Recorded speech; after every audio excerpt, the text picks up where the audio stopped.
Bienvenidos. Qué especial poder estar reunidos y poder seguir celebrando que somos iglesia. Este mes hemos tenido la gran oportunidad de participar en diferentes congresos. Empezamos con el Congreso de Mujeres, titulado Inagotable. Después con el Congreso de Varones, que se tituló Hombre Renovado.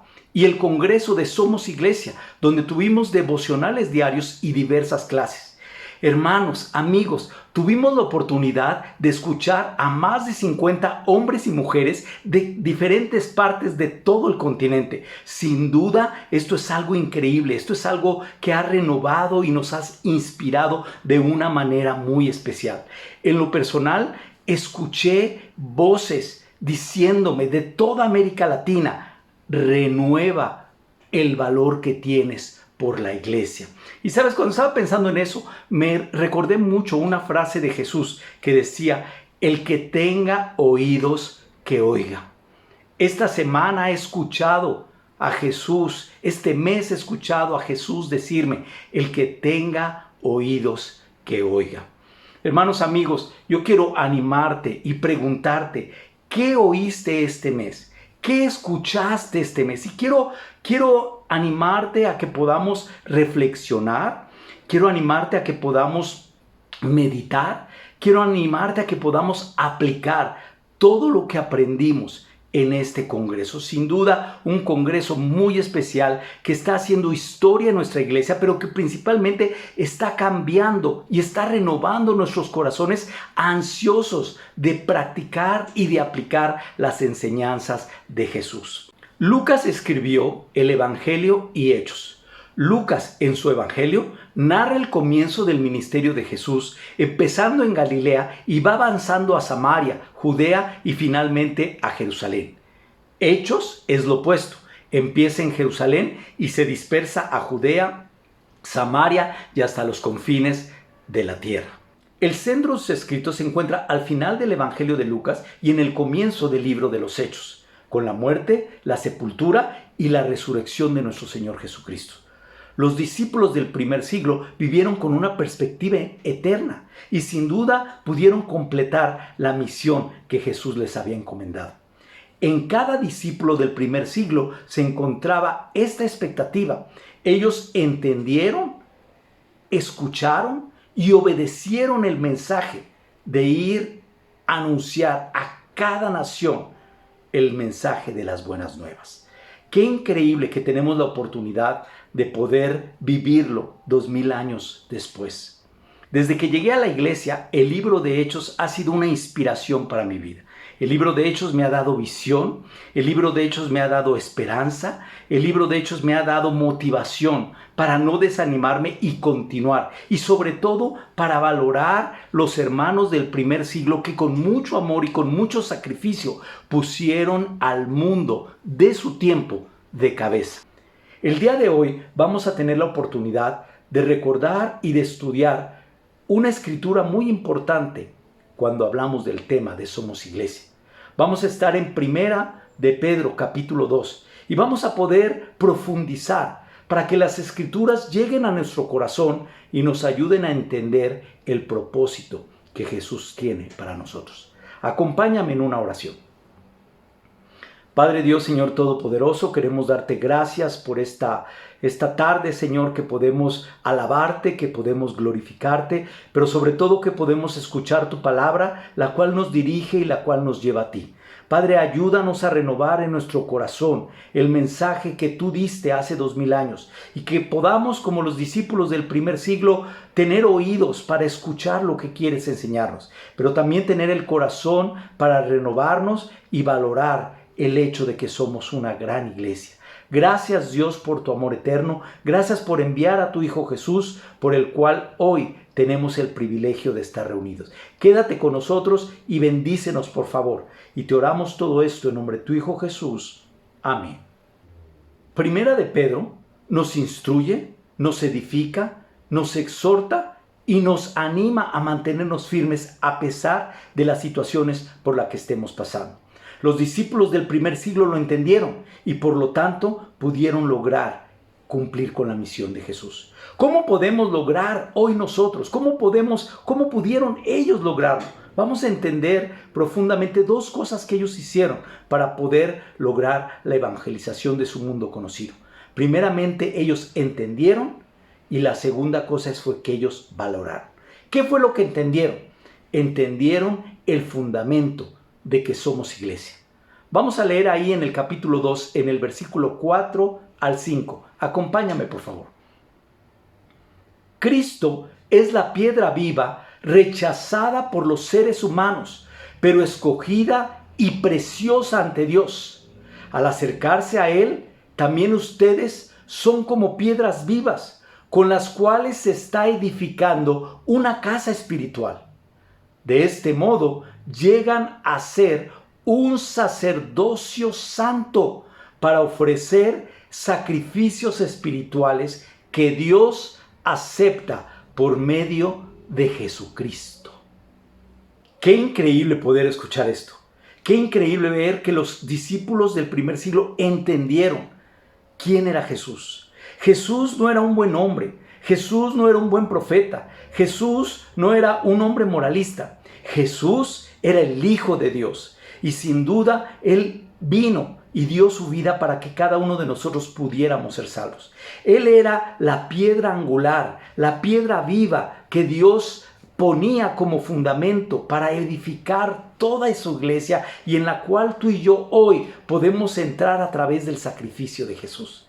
¿Sabes lo increíble de todo esto? Es que Pedro entrelaza las escrituras del Antiguo Testamento con la vida y obra de Jesucristo, dándole un enfoque a las escrituras completamente cristológico. Vamos a ver, él utiliza aquí en el versículo 6, él utiliza la escritura de Isaías en el capítulo 28, en el versículo 6. Yo pongo en Sión una piedra probada, piedra angular y preciosa para un cimiento firme. El que confíe no andará desorientado. Pedro también describe la iglesia como una casa espiritual, con Cristo como el fundamento, una piedra angular, una preparada y elegida como fundamento para la construcción de todo el edificio. Y nosotros al acercarnos nos convertimos en piedras vivas con las que se edifica una casa espiritual. La iglesia, qué especial, qué privilegio. Como iglesia no podemos quitar, cambiar o maquillar a la piedra angular. El mundo religioso tiende a maquillar, tiende a quitar esa piedra angular, esa piedra viva fundamental. Tiende a adaptarse a la ideología y al pensamiento del mundo, haciendo a un lado los valores y los fundamentos en el cual Jesús dejó las bases de su iglesia. Tú y yo tenemos la oportunidad de comprometernos, como lo hicieron los discípulos en el primer siglo, que estaban comprometidos con mantenerse firmes a las enseñanzas y no dejar que ese pensamiento entrara dentro de sus corazones.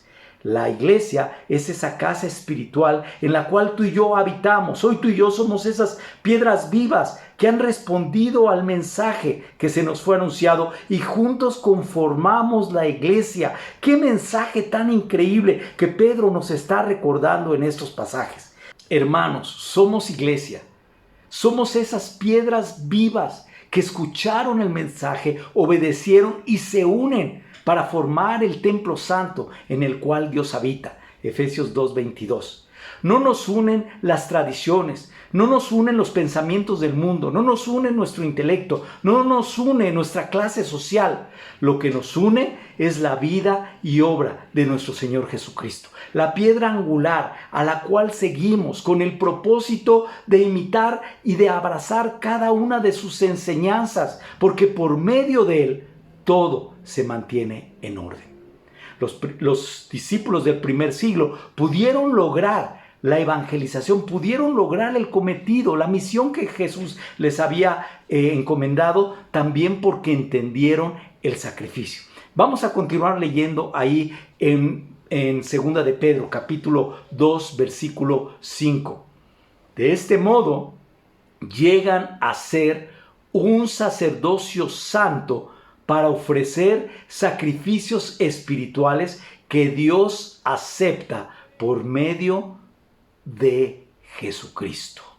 Los que vienen a Cristo se convierten en esas piedras vivas y comparten un mismo pensamiento y un mismo sentimiento, formando así un sacerdocio santo, formando así servidores para el servicio de nuestro Señor y Creador.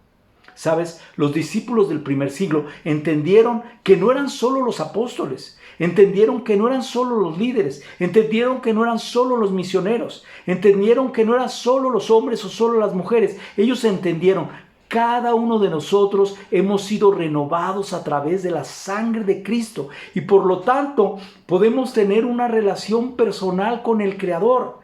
Ellos vivieron abrazando y estrechando día a día esa relación que tú y yo podemos tener hoy con nuestro Creador gracias al sacrificio que Jesús hizo en nuestra vida.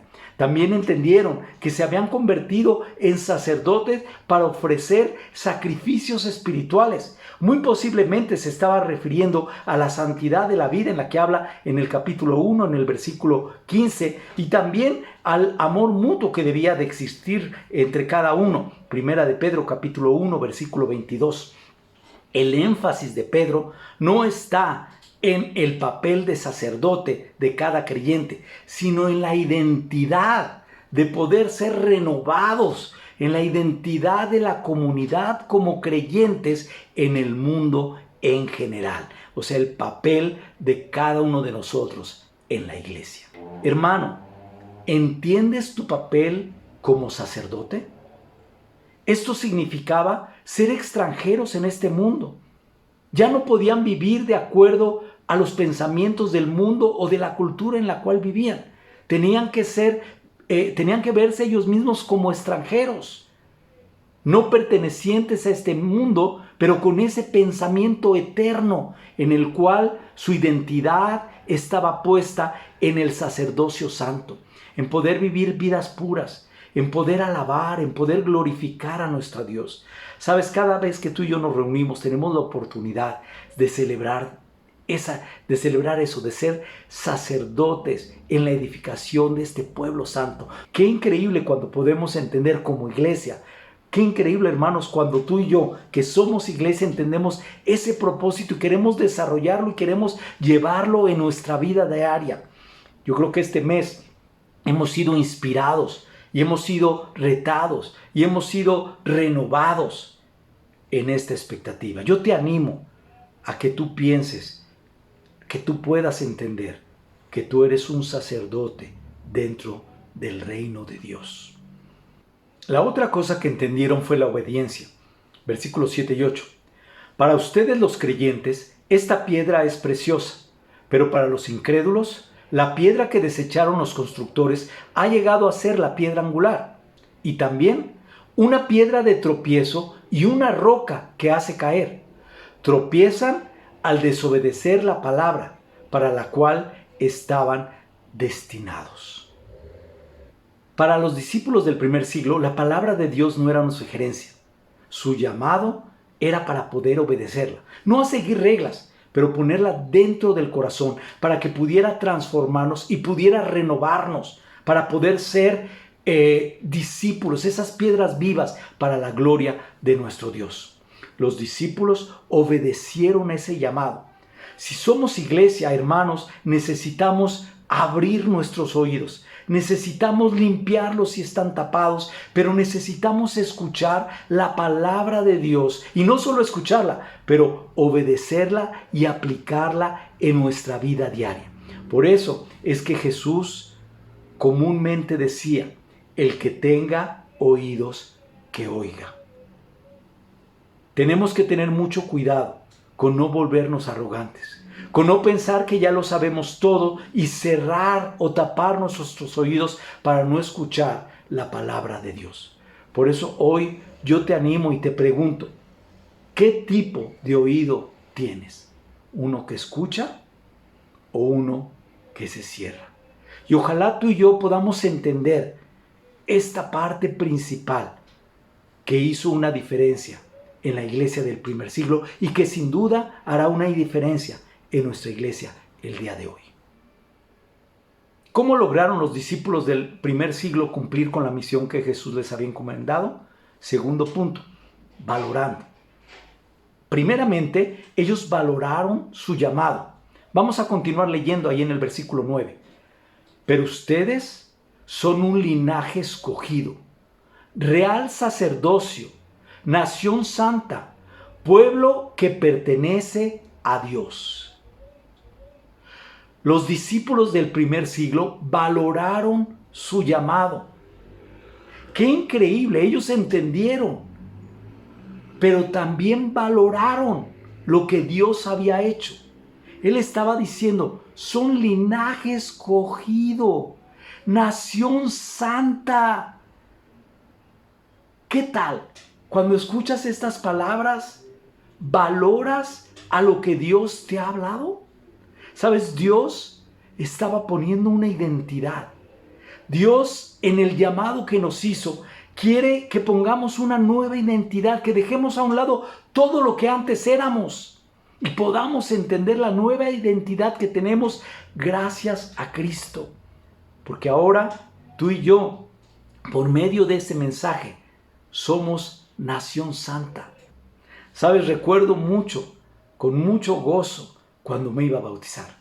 Nunca voy a olvidar cuando llegué a las aguas del bautismo. Yo estaba ansioso. ¿Sabes? En aquel tiempo no era tan fácil, era todo un reto. Sin duda, gracias a Dios, hemos cambiado mucho en hemos ido madurando y hemos ido renovando, quitando mucho el legalismo y la idea que teníamos en muchos aspectos de lo que hacíamos. Pero yo recuerdo el gozo que yo tenía cuando empecé a estudiar la Biblia, y recuerdo con mucho gozo cuando ya se acercaba pronto mi bautismo. Había un gran reto, porque para poderte bautizar tú tenías que cumplir varias cosas. Primeramente, tenías que traer una visita a la iglesia. No te podías bautizar si no traías una visita a la iglesia. También no podías faltar a ninguna reunión. Tenías que estar en cada reunión siempre, bajo ninguna excusa podías faltar. Tenías que pasar tiempo con 5 hermanos para que ellos te pudieran ver y pudieran ver qué tal, cómo andabas, y si andaba algo o no andaba bien, ellos pudieran ayudarte.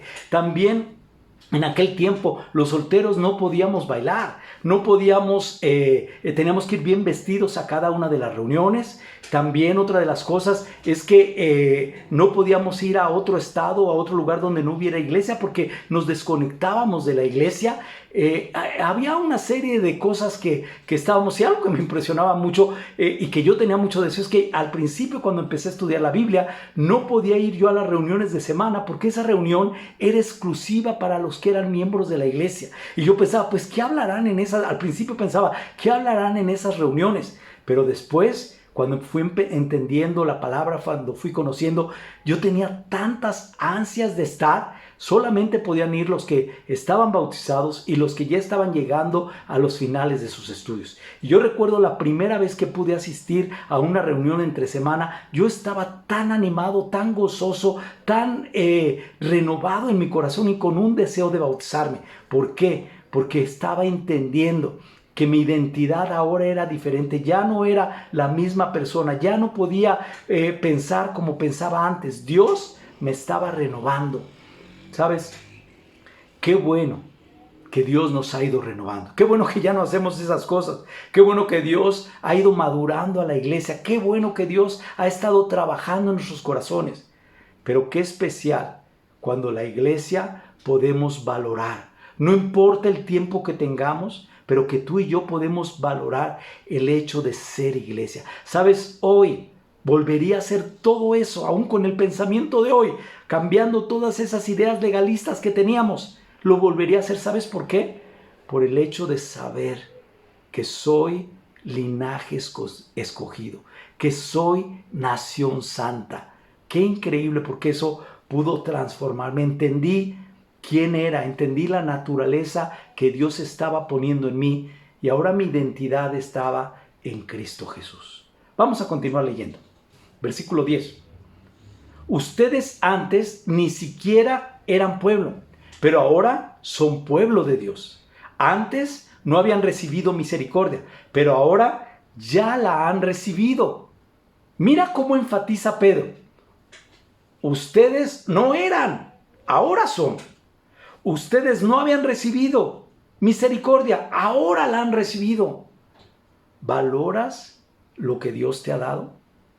¿Valoras lo que Dios ha puesto en ti? ¿Sabes? Cuando yo llegué a la iglesia, mi identidad estaba en mi carrera. Yo soy ingeniero agrónomo, me recibí del Tecnológico de Monterrey y trabajaba en una empresa transnacional. Y ahí ponía mi identidad en mis logros, en mis éxitos, pero sin embargo estaba vacío, estaba lleno de impureza, estaba lleno de odios, estaba lleno de amargura. Pero ¿sabes? Jesús tuvo misericordia de mí, porque yo vivía de esa manera. Y Jesús empezó a trabajar en mi vida de tal manera que empezó a poner una nueva identidad, haciendo a un lado todo esto que para mí tenía mucho valor y poniendo una nueva manera de verme a mí mismo como un hijo de Dios. Poderme ver perdonado por todo lo que yo había cometido y por todo lo que había vivido. ¿Sabes? Jesús perdonó esa vida llena de vacíos, llena de impureza, llena de odios. Jesús la transformó y Jesús me renovó. Hoy necesitamos comprender, entender qué gran privilegio tenemos. La otra cosa por lo que lo lograron es porque los discípulos valoraron la misión. Continuamos leyendo en el versículo 9. Para que proclamen las obras maravillosas de aquel que los llamó de las tinieblas a su luz admirable. Los discípulos del primer siglo no solo valoraron el hecho de ser linaje escogido, pero entendieron que era para anunciar las obras maravillosas de Dios, para cumplir la misión. Cada discípulo es increíble, por eso te decía que a mí me inspira tanto el libro de Hechos, porque de principio a fin narra el deseo que tenía cada discípulo. No eran solo los líderes, no eran solo los apóstoles. Los discípulos tenían el deseo de imitar y de anunciar el mensaje de Jesús. ¿Qué tal, hermano, el día de hoy? ¿Está ese deseo dentro de tu corazón? ¿O es algo que piensas que se hizo antes y ahora ya no podemos hacerlo? Hoy debemos de comprometernos a la misión. Debemos valorar el hecho de ver misiones en toda la República Mexicana, en toda América Latina, en todo el mundo y ver lo que Dios ha hecho, cómo su mensaje, a pesar de que han pasado 2000 años, se sigue transmitiendo, porque los discípulos tratamos de poner primeramente el deseo de Dios. ¿Cuál era el deseo de Dios? Claramente en 1 de Timoteo capítulo 2 versículo 4 dice que el deseo de Dios es que todos se salven. Como discípulos necesitamos renovar ese deseo de nuestro corazón.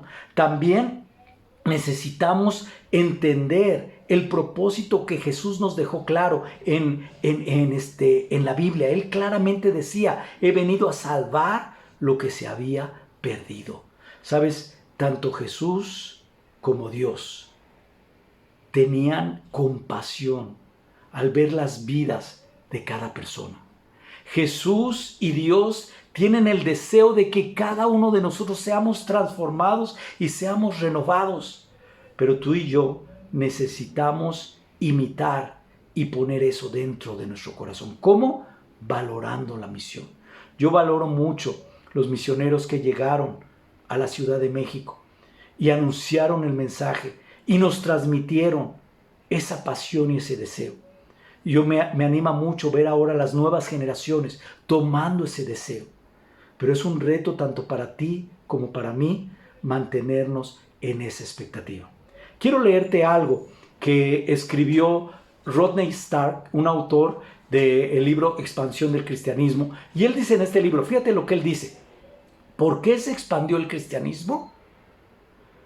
Y él dice: los cristianos constituían una comunidad muy unida, capaz de generar la invencible obstinación que tanto indignaba a Plinio, el joven, pero que daba inmensas recompensas espirituales. Y el principal medio de esta expansión fue el empeño unánime y ardiente de los cada vez más numerosos creyentes cristianos que invitaban a sus amigos, parientes y vecinos a compartir la buena nueva. Qué increíble cuando podemos escuchar y entender cómo lo lograron. Qué increíble cuando podemos ver hecho eso en una realidad. Sabes, en mi vida personal he podido ver familiares convertidos. He podido ver amigos convertidos. He podido ver vecinos convertidos. He podido ver el poder de Dios transformado a través del mensaje. Pero también he visto cuántas veces mi egoísmo ha cerrado la puerta del mensaje para otras personas. Y continuamente tengo que estarme renovando en esta expectativa. Continuamente tengo que estar valorando lo que fue transmitido a mi vida para poder transmitirlo a otra persona. Sabes, nunca podemos dejar a un lado y olvidar el costo que tuvo para que tú y yo fuéramos parte de ser esta gran iglesia. Y sabes, el precio fue la sangre de Jesús, que murió para que tú y yo pudiéramos anunciar sus obras maravillosas. Cuando pienso en todo esto, otra vez solo viene a mí el que tenga oídos que oiga. ¿Tienes oídos que están escuchando la palabra de Dios? Después de la muerte de Jesús, los discípulos estaban aterrados, estaban temerosos, estaban escondidos y obviamente estaban lejos de cumplir el mensaje que Jesús les había dado. Pero me impresiona mucho cómo el plan de Dios se puso en sus vidas y se pone en la nuestra. Vamos a leer esta escritura en Hechos capítulo 1, versículo 8.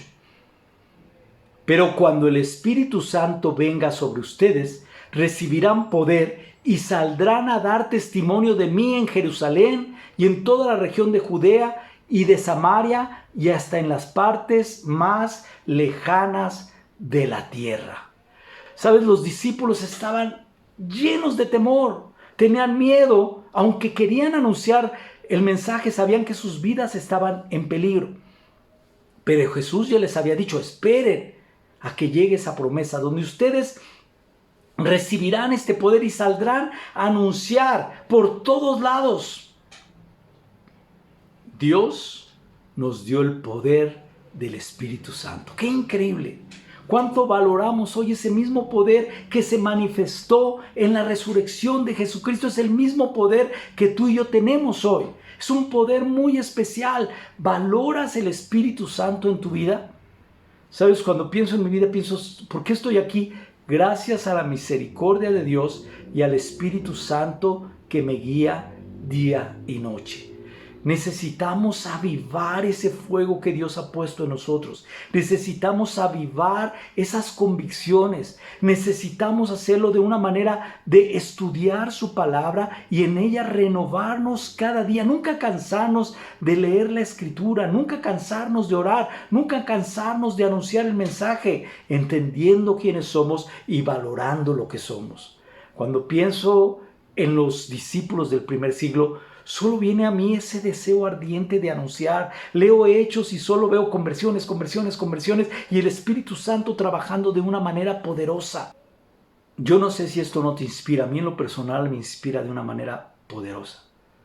Porque los hombres del primer siglo eran hombres comunes y corrientes, como tú y como yo, pero que estaban inspirados porque entendían y valoraban lo que Dios había hecho. Pedro termina aquí en el versículo 11 y 12, acompáñame a leer. Queridos hermanos, les ruego como extranjeros y peregrinos en este mundo, que se aparten de los deseos pecaminosos que combaten contra la vida.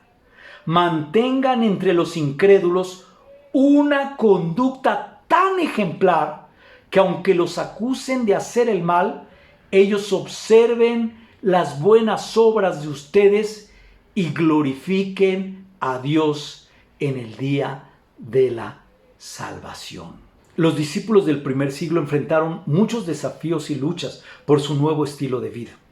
Sin embargo, Pedro en esta carta los exhorta y los anima a mantenerse firme a pesar de las luchas que pudieran tener.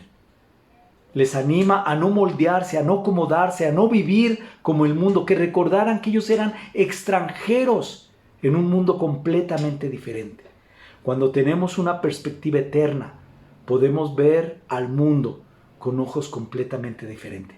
Y podemos entender y valorar el privilegio que tú y yo tenemos de formar parte de la iglesia.